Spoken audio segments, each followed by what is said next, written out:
Michael Gramner, and I'm going to be talking today about applying behavioral and psychological principles to enhance CPAP adherence. First, I want to go over what we're going to be talking about. First, I'm going to mention how adherence is an important issue and show you some of the data that supports this idea. Then I'm going to ask the question, well, why don't patients adhere to CPAP? We're going to talk briefly about talking to patients and how these are very important interactions and how you can make the most of some of these interactions. I'm going to talk about motivational enhancement therapy, which is an empirically supported approach for getting patients to adhere to CPAP. And I'm also going to talk about how some of the elements from this therapy can be taken into normal interactions with patients. Then I'm going to do the same thing with exposure therapy, another empirically supported treatment for CPAP and adherence, and then talk about how some of the principles from this therapy can be taken into the lab. Then the third treatment I'm going to talk about is a cognitive behavioral therapy for CPAP adherence. And then again, talk about how some of the components of this therapy can inform your normal interactions with subjects and patients. Finally, I'm going to talk about building a therapeutic relationship and what that means and how that can improve CPAP adherence. First, I want to begin by talking about sleep apnea. Now, you all know a lot about sleep apnea already, but think about how this is presenting in clinic. At the end of the day, these are people coming into the clinic with problems. This could be witnessed apneas. More often, it's something like loud snoring, non-restorative sleep, or early morning awakenings, or severe daytime sleepiness. These are the problems that people are struggling with and why they're getting help. But getting treatment is very important because we know that sleep apnea is an important risk factor for obesity, including weight gain and difficulty losing weight. Also, cardiovascular disease, including hypertension, heart attack, and stroke. Endocrine disorders such as type 2 diabetes and other hormonal abnormalities. And of course, performance impairments such as sleepiness, memory problems, difficulty concentrating, attentional lapses, and auto accidents. And then psychological problems also associated with sleep apnea, things like depression and poor quality of life. Why is adherence so important? Well, this graph sums it up pretty well. Untreated sleep apnea is associated with decreased chances of survival. This is true for mild sleep apnea, moderate sleep apnea, and especially severe sleep apnea, where longevity is severely impacted.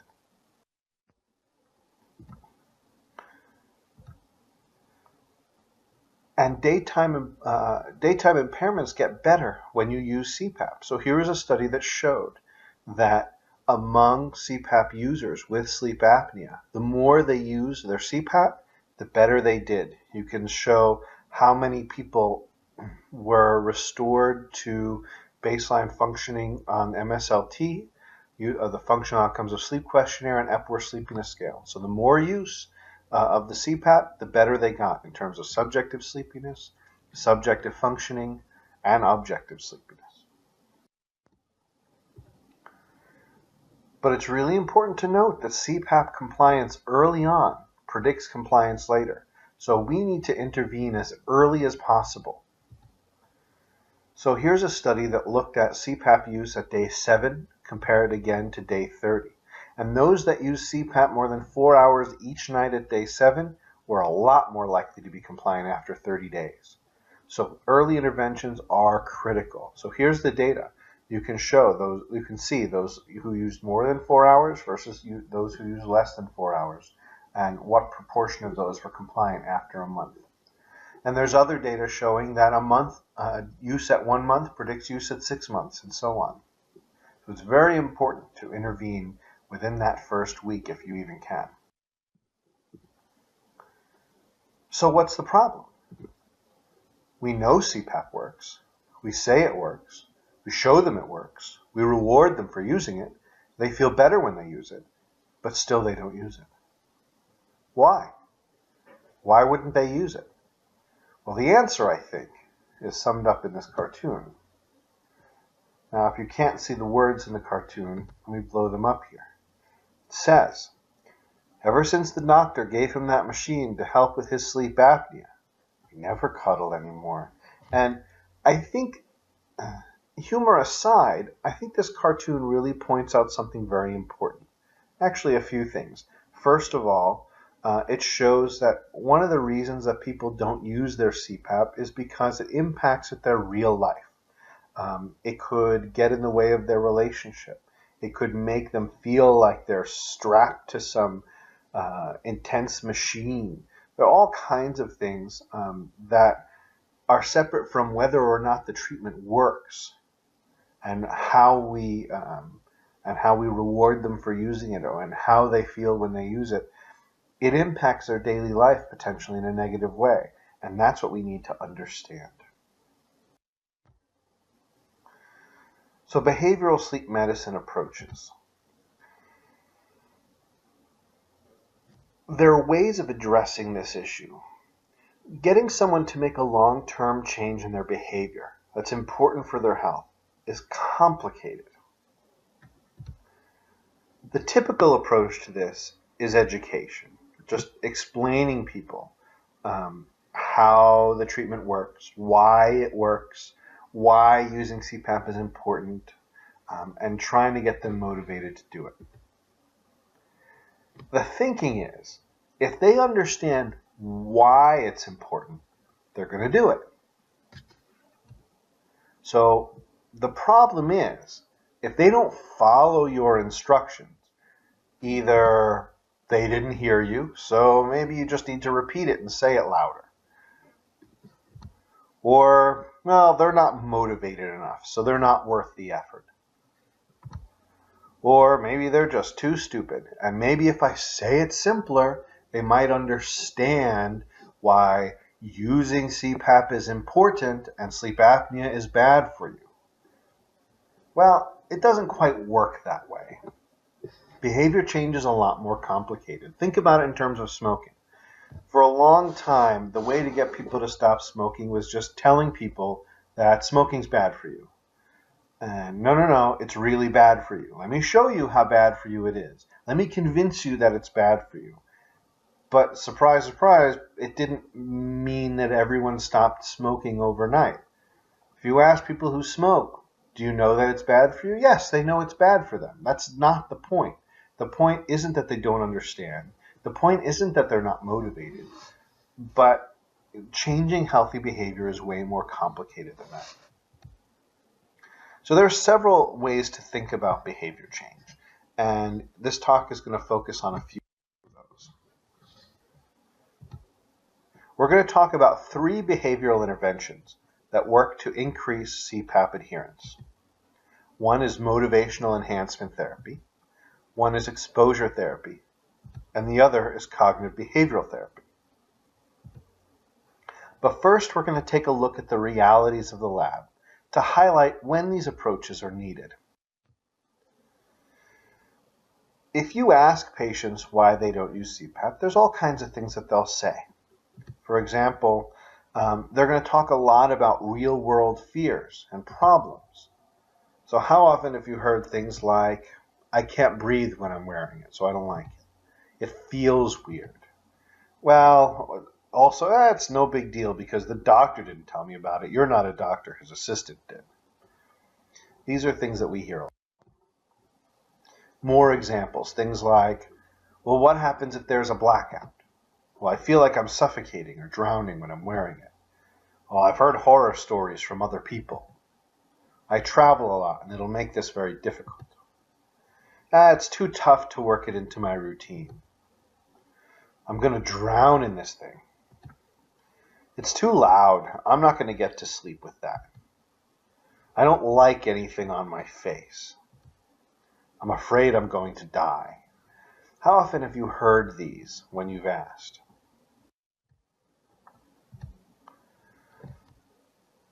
One thing we know is that complaints about CPAP are multiple they are varied, and they often conflict with one another. Patient reasons often cite external cause for refusing treatment. Usually it's not them choosing not to use it. It's because there's some reason why this just won't work. They all point to possible underlying causes and inform our options for a behavioral sleep management approach. So talking a little bit about talking to patients and understanding where they're coming from. It's very, very important that you listen, not just talk. Listen to what they're saying about their obstacles. This is very, very important. But also, sometimes what people say isn't what they're trying to tell you. This is the difference between what's called manifest content and latent content. There are a number of reasons why people may not be able to tell you the real reasons. So the manifest content is what they're telling you. This is what's manifest in front of you. This is the words they're saying. The latent content is what they mean. And sometimes these things conflict with each other. Sometimes they're not really saying what they mean. One way to know that there really is something else behind what they're saying is if you see people engaging in clear cognitive distortions. And we're going to talk about those in a minute. But first I want to talk a little bit about manifest versus latent content. So when people start making inappropriate excuses, so when people are making excuses for not using their machine that don't really make sense or aren't logical or are relatively easily overcome, maybe you've reassured them several times, no, really, this is going to work, or whatever it is that their barrier is, and you've reassured them multiple times, and they're still expressing a concern. That's a clue that there's something they're not telling you. Or maybe their excuses start contradicting each other. You know, that they have a list of reasons why this isn't working, and some of those reasons may directly go against other reasons.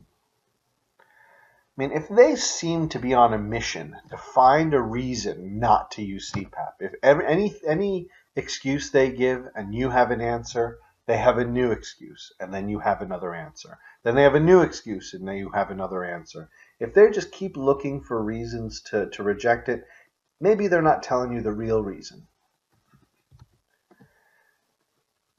All of these things are things people commonly do when there's a big discrepancy between their manifest and their latent content. So look for this. This will give you a clue that whatever problem they throw at you, that's not the real problem, and you need to dig a little bit deeper to find out what the real issue is. And maybe they don't even know what the real problems are. They just know what they're thinking and feeling, and they don't really realize what the real problems are. How do you get at some of that latent content if you encounter this? One way to do it would be to ask questions that get at their underlying thoughts and feelings in a non-judgmental way. This is really important. It's really important that you don't lead them. You don't say something, right? Well, that gives them a chance to just say yes, because they can tell by your tone of voice what the right answer is. Make it so that they have to offer the content and you don't give them a way out. Don't make one path. Well, you wouldn't do this, would you? Oh, no, of course not. Well, that's what they're going to say because they know what the right answer to that question is. Ask it in a non-leading, non-judgmental way. You want them to feel like they have permission to say anything and they're not going to get negative consequences for it. Otherwise, they're not going to be honest. One way to get at some of this content is ask them simple questions like, what's the worst thing that could happen? You know, this is where their true fears can maybe come out. Maybe it might take them a minute to think about, okay, what is the worst thing that could happen if you use CPAP every night? Another important question that you can use is, well, what advice would you give someone else? You know, tell people, say, you know, your family member is in here. They have 30 respiratory events an hour, or whatever the patient has. I have a treatment that that works in the vast majority of people. We can reduce your risk. What would you tell them to do? And so this might help them figure out why they might not want to do it. I mean, you can also ask, well, what would it take to convince you? You know, what would I need to show you in order for you to take this on and take responsibility for it? The other thing you can do is address these cognitive distortions as they arise. So I mentioned cognitive distortions. So we're going to talk about cognitive distortions here. These are things that everybody does in the course of normal life that help us get through our day. Sometimes they're helpful, but sometimes they're not. And these are all examples of things that are irrational types of thinking that can get us into trouble. One example is black and white thinking. Another way of looking at this is all or nothing thinking. When people are making a statement where something is all one way or all the other way, it's irrational and it's a black and white statement. For example, if someone just says, this is just not going to work, as if it'll either will work or it won't work. Well, it may work most of the time. You know, there's a gray area in between. You should focus on the gray area, not the black or white. Another common cognitive distortion is something called overgeneralization. This is where one thing is taken to mean everything. So, for example, someone has a bad night, all of a sudden, all their nights are going to be bad. No, that's not true. Bad nights happen sometimes, and that's okay. It doesn't mean every night is going to be bad. Another example of a cognitive distortion is something called mental filtering. This is where we take a situation and we accept as truth all interpretations that are consistent with our idea or our goal, and we reject every piece of information that isn't consistent. So, for example, one way that someone can be having a mental filter is, you see this a lot in depression, for example, where someone has an interaction with somebody, and let's say someone smiles and waves at them. Someone who is doing a mental filter would say, oh no, they weren't trying to be nice. They were just waving because they felt they had to. And it was just a polite thing to do. They didn't really like me. As opposed to someone who scowls at them. Well, they're scowling because they don't like me. You know, whatever negative things happen, they get interpreted in a negative way. When positive things happen, they're discounted. They're excused away. And we see this a lot in clinic as well. Another common cognitive distortion is something called catastrophization. This is where you take a small problem and you blow it way out of proportion, where you say, look, oh, this is a little uncomfortable, therefore it's very uncomfortable and there's no way I can deal with it. That's catastrophization. It's not rational. People can deal with things. Another common cognitive distortion is something called personalization, where things become a personal affront to you. Where, so for example, you know, there's a mask that's just not fit right, and they could say, well, they just don't make masks for me. It's not about you. There's ways of finding solutions. You know, don't make this personal. It's not personal. Another common cognitive distortion is something called the should statement. So anytime you say should about yourself, you tend to be setting yourself up for failure and to feel guilty for something. And when you say should statements about other people, you're usually just setting yourself up to feel resentment. And you're tending to find excuses to either feel guilty or feel resentful. Either way, it's a way of making an excuse for not engaging in a healthy behavior. Another common cognitive distortion is something called emotional reasoning. This is where people think that their feelings are facts. So a very common example, this is very common, and a lot of people do this and don't realize, but feelings are not facts. One example could be, I feel like my problems with sleep really aren't going to impact me in this way. Well, okay, you feel that way, but that doesn't make it true. Or I feel like, this machine is going to make me look weird when I wear it at night and my spouse isn't going to find me attractive. But that's not a fact. That's a feeling. That's a thought. And that doesn't mean that it's true. And we tend to take these things as true just because we think them. It means that they're true, but that's not the case. Another common cognitive distortion is one that a lot of people have heard of, and that's rationalization. That's where you've already decided that you are going to do or not do something, and you're looking for a reason for it because you want your behavior to not be irrational. You want your behavior to have a reason for doing things. You believe yourself to be a rational person. You wouldn't engage in something that wasn't healthy unless you had a really good reason for doing it, so you make up a reason. And people do this all the time, and it's not always a rational reason. The last common cognitive distortion I'm going to talk about is something called the just world assumption. This is where people act as if life is always fair. Well, I shouldn't have to wear this every night. No, you shouldn't, but you do. And that's just the way things are. Imagining an ideal world that doesn't exist and acting as if, well, that's the way it should be, well, that doesn't really help either. So these are some cognitive distortions that you see very often. So some examples of how this might play out in the lab. So someone says, I can't breathe. This is something we hear all the time. So what cognitive distortion is this an example of? Probably several, but the one that's most obvious is black and white thinking. I can't breathe. Yes, you can. You can breathe.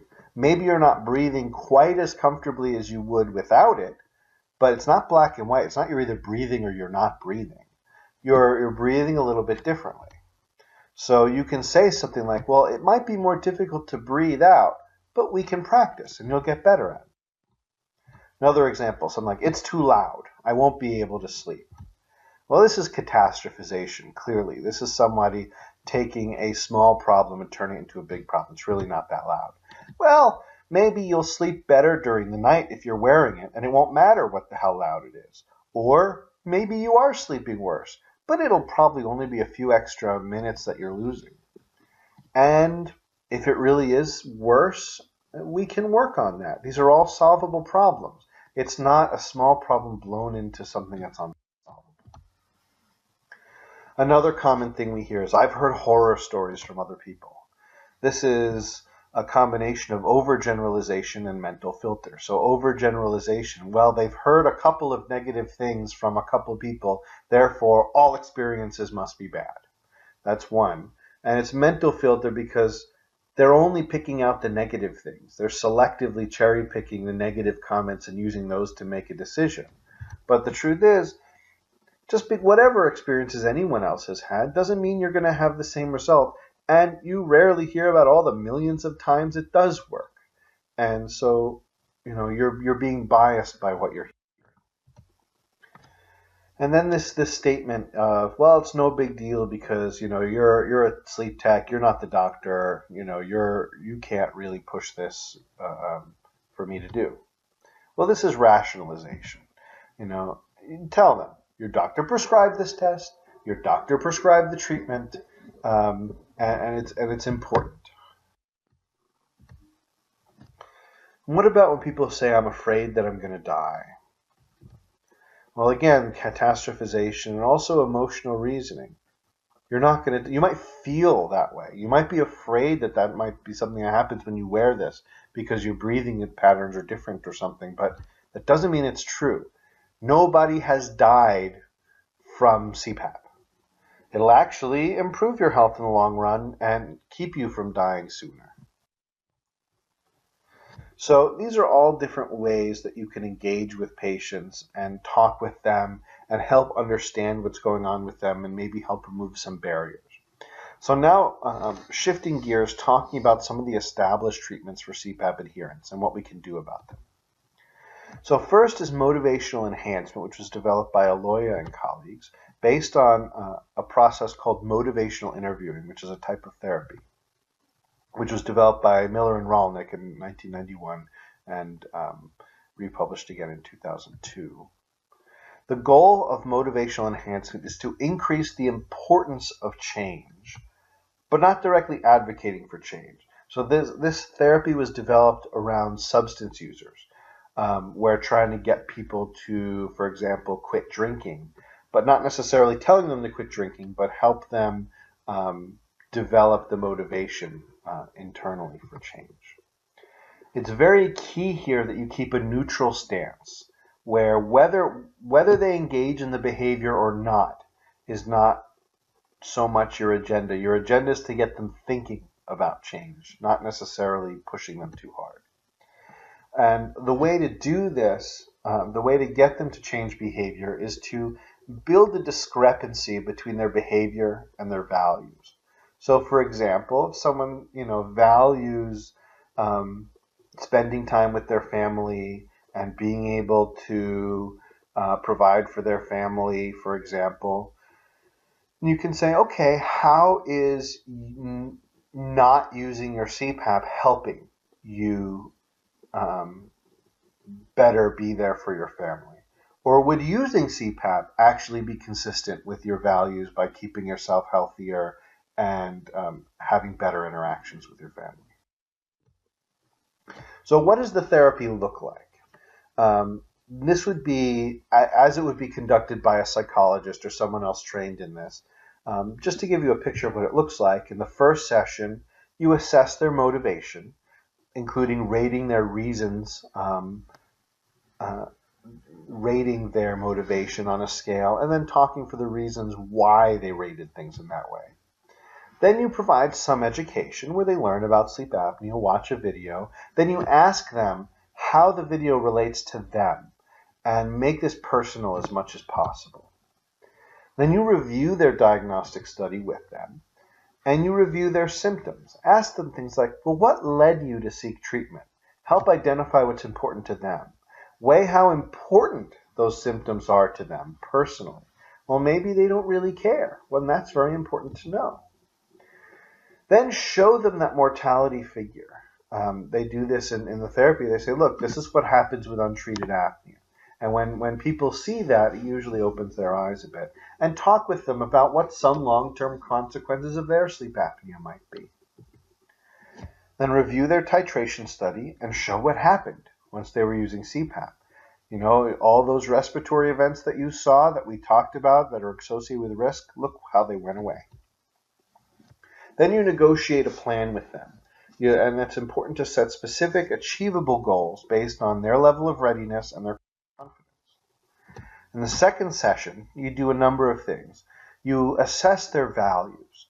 You ask them to describe 3 or more tangible goals that are most important for their life, and then use this to build discrepancy between what they're currently doing with CPAP and their goals.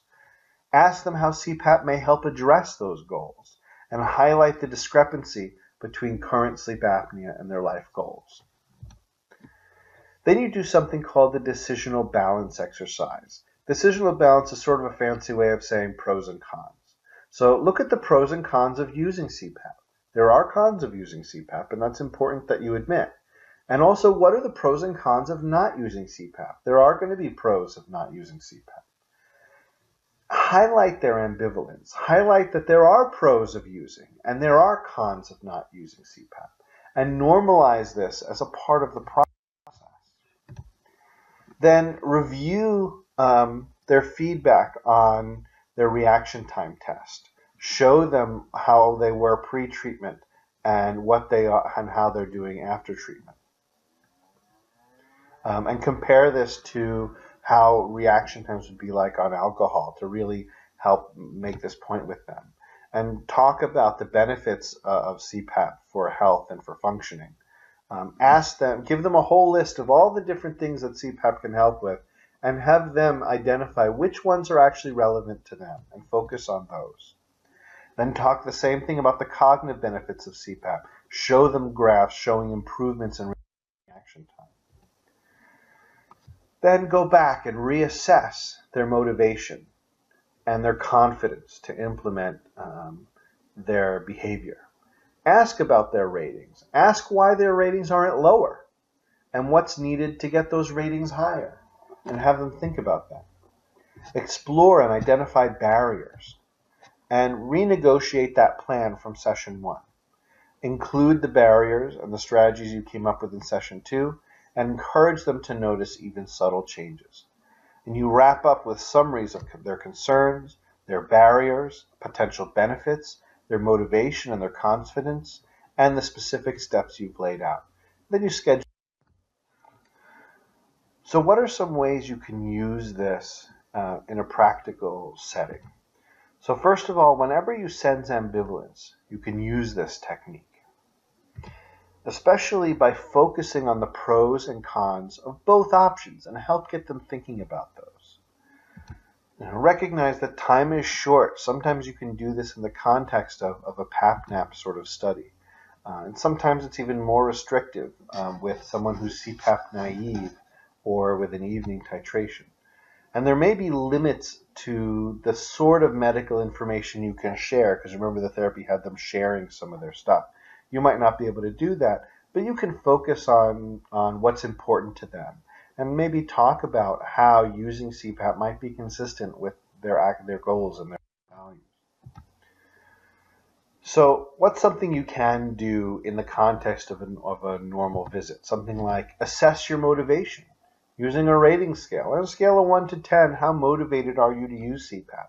Then ask them, okay, well, why isn't it lower? And that will help figure out why they might be motivated. Okay, well, what would it take to get it higher? You can play an educational video. This is part of a lot of CPAP setups anyway. Assess their values. Ask them, what are some of the things that are really important in your life? And how could getting this sleep apnea treated help with those? Also a decisional balance exercise, looking at pros and cons of using CPAP, pros and cons of not using CPAP, and then reassessing their motivation. After talking about this stuff, really, what would it take to be more motivated to use it? But what if the issue is not ambivalence? Well, another situation could just be issues about the mask, and that's where exposure therapy comes in. Exposure therapy directly deals with mask problems, not motivation problems. It's extremely effective for specific fears and phobias, so exposure therapy is well used in psychology. And it focuses on the concept of habituation. So what is habituation? Habituation is a psychological principle where a novel stimulus causes a sympathetic reaction. And that's just sort of a fancy way of saying something surprises you. You hear a noise, a loud noise, and you jump. But repeated exposure to that same stimulus causes a reduced reaction. And then the more you're exposed to it, you get no reaction. So if someone were to clap their hands behind your head right now, you jump and you turn. Then they do it again, you'll jump a little less. Then they do it again and again and again. Eventually, you're not jumping surprised anymore, you're sort of just annoyed. But that's what happens with habituation, where at first you get this strong reaction, but eventually it'll die down with repeated exposure. This is a learning process.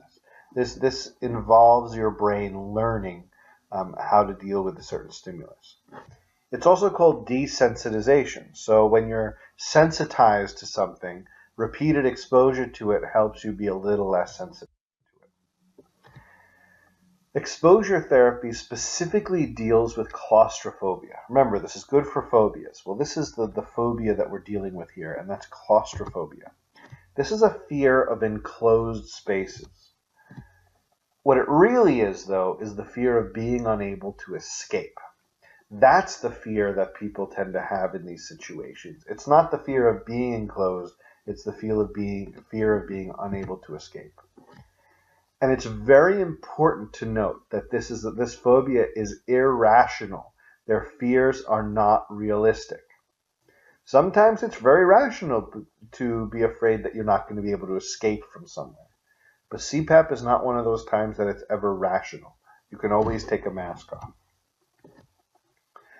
The two key symptoms in claustrophobia, in general, not just with CPAP, are the fear of restriction and the fear of suffocation. And claustrophobia is unique where it might be what's called a prepared phobia, in that in most phobias you have to have been exposed to the thing that you get a phobia about before you're afraid of it. But claustrophobia may be one of those fears that people have without any prior exposure to it. So this plays a role in people coming into clinic. So the symptoms of claustrophobia can be very, very diverse. It can include things like heart palpitations or increased heart rate, dry heaving or gagging, sweating, trembling, shaking, shortness of breath, feelings of choking, even chest pain or discomfort, nausea, abdominal distress, feeling dizzy, lighthearted, or faint, feelings of even derealization or depersonalization where you're out of yourself and you're not quite sure, you're looking down on yourself and you don't know where you are, fear of losing control or even fears of going crazy, a sense of impending death, like you're going to die any minute, a numbness or tingling or chills or hot flashes. These are all symptoms that are consistent with claustrophobia. Some can be minor, some can be severe. Sometimes people think they literally believe that they are having a heart attack or that they're going to die or something horrible is going to happen because their body is giving them these signals that that's the case. But it's not true. And part of exposure therapy is helping them learn that these signals are not true. So when you do an exposure therapy, it involves the habituation, like we talked about, sustained exposure, and a feeling of control over the situation. And this is used by something called an exposure hierarchy. Now, an exposure hierarchy is where you start small and work your way up. So a good example is, say someone's got a fear of spiders. Well, start out talking about a spider. Then show them a picture of a spider. Then have them play with a rubber spider. And then you work your way up to having them handle a real live spider, but you take several steps to get there. That's an exposure hierarchy. And part of what's going on here is identifying the obstacles and dealing with them. So if you were going to do this as a therapy, again, if you were a psychologist doing this as an exposure therapy, first you'd do an assessment and take a history. You'd give them some education on sleep apnea and a CPAP therapy. You'd build a therapeutic rapport and trust. Then you implement the exposure therapy, which involves presentation of the rationale. Why are you doing this? Why is this important? You establish their hierarchy. You come up with a list of things that they can engage in. You give them homework and set goals. And then they come back for 5 more sessions. So for those sessions, first you assess their adherence to their homework. You monitor their progress, including a self-report and objective CPAP data. You problem solve obstacles, and then you conduct an in-session exposure trial if it makes sense for them. But this is where you sit them down in session, you put the mask on, depending on where in the exposure hierarchy you are, and you have them sit with it until, at first they might be very, very agitated and very, very worried, and eventually they calm down. Then you give them feedback and support regarding their CPAP use. So how can you take this and use this in your everyday interactions? So let's say someone says, I can't breathe. Well, there's a clue that there's an issue here. So ask the patient to sit at the edge of the bed and sit facing them at eye level. This promotes rapport and helps build a connection with them. Without attaching the headgear, maybe turn on the machine to a low setting and show them how to hold the mask to their nose and mouth, but don't strap it to their face. Have them hold it so they can have control. And they're just holding it in their hand. They don't even have to put it on yet. When they're ready, you can have them put it on, but they're holding on. They can take it off whenever they want. It reinforces this feeling of control they have. Then instruct them on breathing techniques to prepare for the exhalation resistance from the machine. And then have them practice breathing with the CPAP for an extended period of time. And this is key. It can't just be for a few seconds. It's got to go on for at least a few minutes. This is where they get the habituation. And then when they demonstrate habituation to the increase in exposure, then you fully attach the mask and go on. But it's really important here for these sorts of patients, show them early on how to remove the mask and headgear without assistance, even right there in the clinic, so they feel totally in control. And you give them the skills they need to escape if they need to. And so this counteracts that fear of being unable to escape. So no matter what's going on, they always have that knowledge in the back of their head that they can escape if they need to. And that can be very helpful. And then once they're at that point where they're able to tolerate the lower pressure, then start increasing the pressure up to where they need to be. And this helps them habituate. And there are a number of other techniques. I mean, technicians, respiratory technicians, and other sleep therapists usually have great techniques for helping with this. Sometimes it involves trying different masks, but use this in the context of your own way of developing habituation and a sense of control. Let's think about that in terms of the therapy again. When people are worried about whether they can perform an action, that's important, but they also have to understand that engaging in the behavior will help improve their health and that they are at risk. That's important to do. Now, this has been modeled specifically for sleep apnea. A way to conceptualize this is where you have CPAP adherence, and CPAP adherence is driven by CPAP acceptance. They're not going to adhere unless they've accepted that they're going to use it. Now, CPAP adherence is partly determined by their perceived risk of negative outcomes. So do they believe they're at risk? And the perceived severity of OSA. So how severe is their disease and how much risk are they actually at?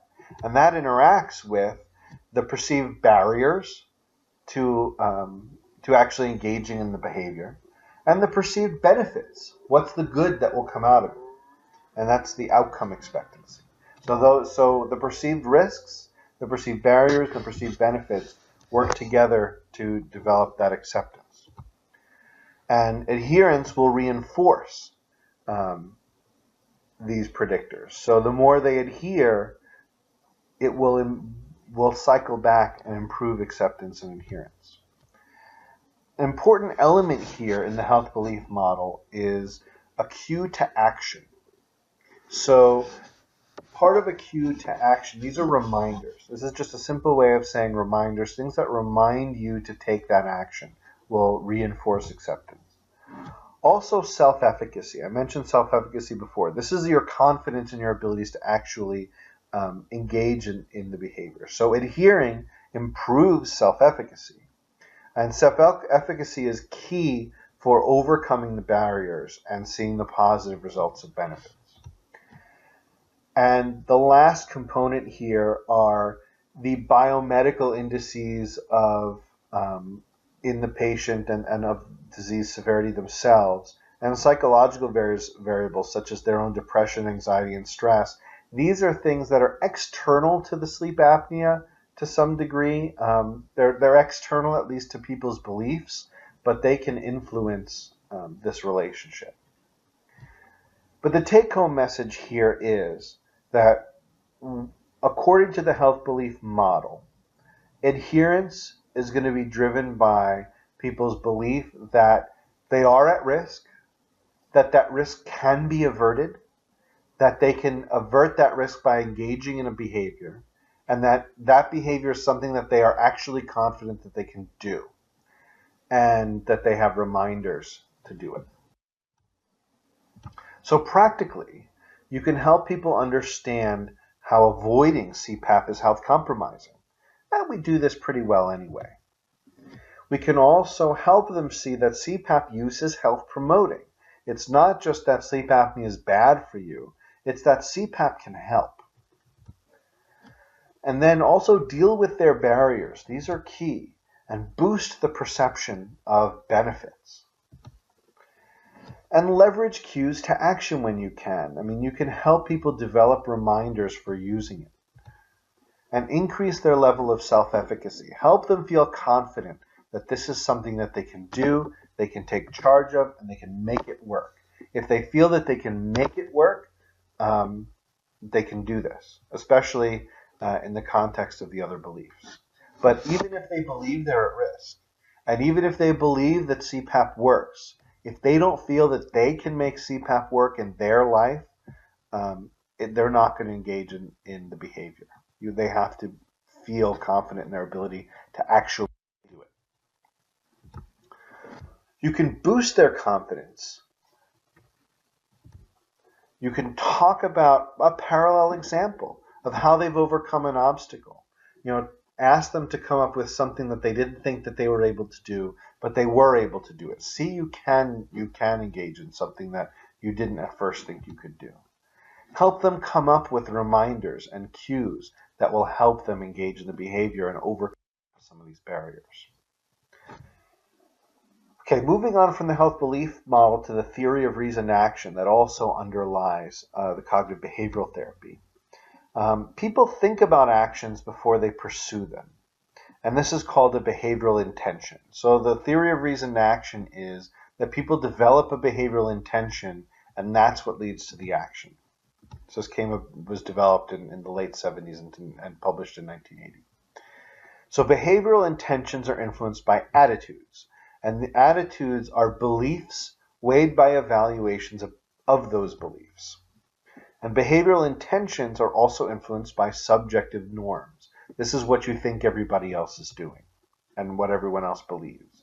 So your perceived beliefs and actions of others weighed by the evaluations of those others. So for example, if somebody very close to you and very important to you thinks CPAP is a waste of time, that's going to influence your likelihood of using CPAP.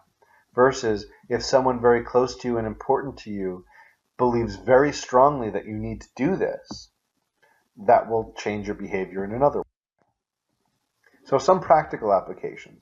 Assess their attitudes. What are their beliefs about sleep and sleep apnea and CPAP? Assess social norms. Do they have support from their spouse and family? What do their family and friends think about sleep apnea? Most people seem to not know what their social group thinks about sleep apnea, and they end up being afraid of bringing it up. Help them develop a plan. If they have a thought-out plan that fits their lifestyle, they're more likely to follow through. Now, the last psychological model that I'm going to bring up that underlies this approach is something called the trans-theoretical model. This was a model that describes an individual's readiness to engage in a behavior. And it's a key factor in this is decisional balance, like we were talking about weighing pros and cons. It was developed in the early 1980s. So the levels here are pre-contemplation. So this is, you haven't even thought of engaging in the behavior yet. Then you get to contemplation, where you've thought about engaging in the behavior, but you haven't decided to do anything yet. Then you move to preparation. This is where you've decided you're going to do something, but you haven't taken action yet. Then you move to action. This is where you're actually engaging in the behavior. And then maintenance. This is where, okay, you've engaged in the behavior and now you're trying to keep it up. And figuring out where you are on this spectrum is key. And the problem, according to this model, is that a lot of people assume everyone is in the preparation or action phase. And not everyone's ready for action yet. Sometimes people are at pre-contemplation. We've all seen patients who are at pre-contemplation and maybe even contemplation, but they're not quite ready for action. And if you push them to action too quickly, they're going to fail. So you need to meet people where they're at. So how can you use this practically? So if someone's at pre-contemplation, get them to think about whether or not they want to use CPAP. They haven't even thought about it yet. Engage pros and cons, but don't push for action yet. If they're in contemplation, so they are thinking about it, but they haven't really decided to take responsibility for this yet. Don't push for action yet. They may not be ready, and they might reject it. Get them to commit to doing something. This is how you get them out of this stage. Get them to commit to something, even if it's very small, and even if they aren't doing it yet, at least get them to decide to do something. That brings them to the preparation stage. So if they've decided they're going to do something, hold their hand as much as you can as they take those first steps. Get them going. Once they're in action, you can work with them there. Getting them to the action phase is what's really important. And really build on successes. Make the first steps really easy. Make it so that engaging in the behavior is following up on a pattern of successes, even if they're little successes, rather than starting and failing. If they're in the action phase, this is where they're actively using their CPAP and engaging with their problems. Make sure that in these initial stages, again, they are as well supported as possible. The more successes they have at the beginning, the more likely they are to be able to maintain that action. Then let them take on more autonomy and responsibility as they get used to it. And eventually they'll be in the maintenance phase, where you're focusing on relapse prevention here. You want to make sure they're able to maintain their behavior. Check in periodically and address new problems as they come up, but they should be able to get going at that point. Okay, so circling back to talk about relationships. So we've talked about manifest versus latent content and cognitive distortions and all these different things to think about when you're talking with people. We mentioned motivational enhancement therapies and decisional balance exercises and comparing people's values to engaging in CPAP. We've talked about exposure therapy and habituation. And I talked briefly about cognitive behavioral therapy, but mostly focusing on some of the theories underlying it to help give you some ideas of ways you can utilize some of these theories in practice. And so I want to end by talking about relationships. Every behavioral approach is affected by the relationship between you and the patient. It depends on the openness of the patient. Some people are just closed up and they're not willing to talk. Some people are. It depends on their ability to buy into your approach to treatment. Are they on board? Are they not on board? How do you get them on board? And all of these things are affected by the rapport you have with the patient. If you look through the psychological literature, when you talk about therapy, one of the best predictors of a positive outcome in therapy, more important than how experienced the therapist is and how skilled the therapist is, one of the most important factors is the therapist and the patient able to work with each other? Do they feel like they're on each other's side? If the patient does not feel like you're on their side and you understand them and you get them, you can tell them anything you want and they're not going to listen. They don't have a connection with you. Building that connection is key. And there's a couple of principles here to talk about in terms of how these connections work. One of them is transference. You might have heard this term from the Freudian perspective, and that's not really how I'm using it, but it's a way of talking about how patients feel about you. So transference is the psychological principle where you, as a health authority figure, take on characteristics in the mind of the patient based on your role. So another way of saying that is, patients are human beings with a long history, they have a whole life, and you only get a brief glimpse of that life. And in this interaction, you aren't you. You are your role. So when someone comes to see you, they don't know you. You don't know them. You're in this sort of artificial situation. How do you connect with them? And one way that that happens is that you take on this role of somebody with health knowledge who's trying to get them to do something, and the patient puts that baggage onto you, whatever it is that they have in their life, the way they interact with people in those roles. You take on that, whether or not you actually live up to that, whether or not you're actually acting in the way that they're expecting you to. But that's the baggage that they bring in to the interaction. So what can you do with that? Well, if there's depending on the sorts of interactions they've had with people in these sorts of positions in the past, you can use that to help motivate their behavior. And then I just want to end talking very briefly about countertransference. This is where it goes in the opposite direction. Techs are people too. You have your own baggage that you bring to this situation. For example, think about the toughest patient that you've ever had. They're just cranky, they're belligerent, they're not listening. We can't help but be affected by the history and experiences that we've had with other patients, both positive and negative. So if someone comes in, they start looking like that person, you start bringing in your baggage to that situation, start treating them that way, not taking into account that this is a different person. This is the countertransference reaction. So get good at identifying when you're experiencing it. When you're bringing your baggage into this interaction, this is a new person. They're not that person. Only then will you be able to separate real interactions from countertransference reactions. And even before you know them, you're making assumptions about them based on slivers of information, and you need to recognize that. You need to treat each patient as an individual and a unique case, despite the other patients that you are reminded of. There's more than meets the eye under the surface. Remember, that's sort of the theme here. Okay, very briefly, some take-home messages. CPAP adherence is a big problem, and there are tools to address it. Enhancing motivation and self-efficacy are key. Exposure can help address fears. People change behavior based on their perceived benefits and barriers, and focusing on both the benefits and the barriers can help them adhere to CPAP a little better. Also, think about stages of change.